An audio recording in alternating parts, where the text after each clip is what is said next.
Lyle's exit interview. And we're I rolling. like that exit interview. So the reason why we wanted to do this today, we are actually going to be spending a little bit of time reflecting on some answers that you gave to some questions 10 or 11 years ago when you started. So we are planning to play some clips for you of an interview that you did back then and kind of get your reaction to what it is you said, and then kind of give you a chance to reflect on how that answer would look different today. So, What should the 9th president of Berea be about?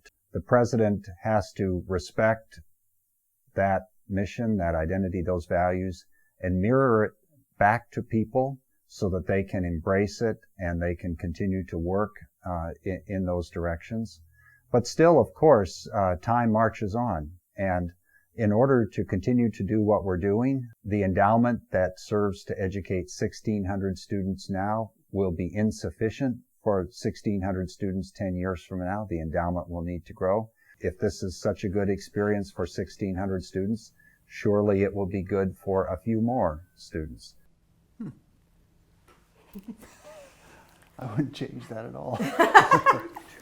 in your statement, you said time marches on, and you even mentioned, 10 years from now, the endowment won't be as sufficient. We'll have to grow it. So now that we are 10 years later and time has marched on, not just thinking about the answer you gave there, but how do you see your role at Berea College now that you've been here for a decade?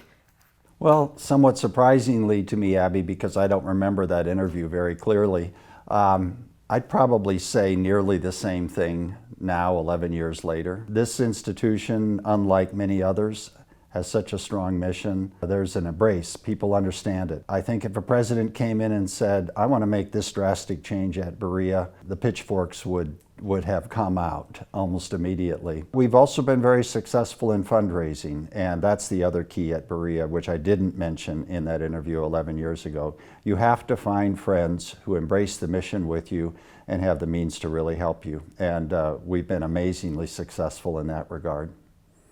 This one is, how does being a physicist help you as president? Interesting. Another good question. Ah. I think I've wanted to be a scientist since I was a kid, for the wrong reasons initially, the reasons that had not too much to do with the discipline and more to do with the aura that when we were growing up in the 50s and 60s, it was exciting to think in those terms.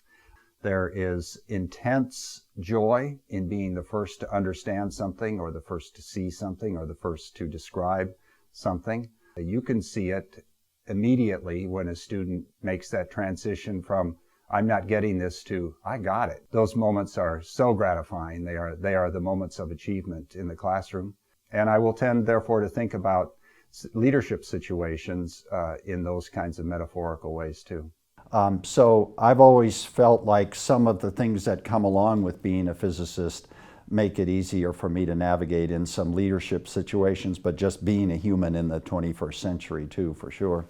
Tell me something in the last 11 years here at Berea that you discovered that maybe you didn't think you would discover, and how that sparked a sense of awe or joy or something like that for you. The most profound thing for me was realizing that when a college has a resource like a 9,000-acre forest, how that can contribute to learning, but it can also contribute to something way beyond learning. How you manage such a resource has cultural implications, matters for other people in the area. It becomes a way to create livelihoods for people. We now have teams of loggers working in the forest. They aren't driving bulldozers and skidders and trucks into the forest. They're taking horses into the forest in order to harvest the trees. And they're picking the trees judiciously and carefully so that the tree that should come down in a given area is the one that is harvested. Finding out how integral that can be to the mission of a Berea College, that's probably the discovery that has meant the most to me. What do you do for fun? So, see if your fun has changed over the last decade. I'll bet it didn't very much. I think you shouldn't be a president if you don't find being a president fun in itself. I mean, that's one of the secrets. But yeah, I do take some time. I'm a runner, and it turns out that if you're a runner and you're a president, you can get students to run with you. So 2 mornings a week, and someday you may want to film this, we gather at 7 o'clock in the morning near Seabury, and we go for a 5-mile run. I'm a big reader. I like some selected television shows. I think that's an important window on pop culture that unfortunately I can't keep up with all the things that people are talking about. And my most probably unusual hobby is knitting. My mother taught me how to knit when I was 4, probably to get me out of her hair. And I've been doing it off and on ever since, and therefore I'm pretty good at it. So the other interest in my life is kind of outdoors, bird watching, butterfly support of my wife, basically. We all know that those are a lot of things that you currently still do. You know, after having been here for 11 years, is there anything different that you would add to that list that you use as a stress reliever or as a way to just kind of maybe even take yourself away from the presidency for a little bit? Well, it was interesting to see what I said back then, because a lot of that stayed the same. We've continued the Run Walk Club all 11 years. I still read as much as I can. Probably a little less interested in television than I was 10 years ago. I've become a better cook. And if I paid attention to something on television, it's more often about cooking than about anything else. So, and I've kept knitting. I haven't done a single project yet this year, but usually I do something interesting each year.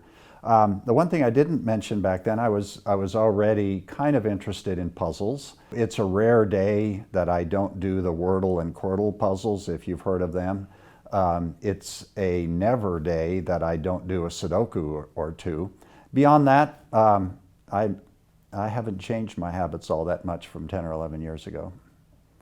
Was there a piece of advice that someone told you 10 or 11 years ago that you think would be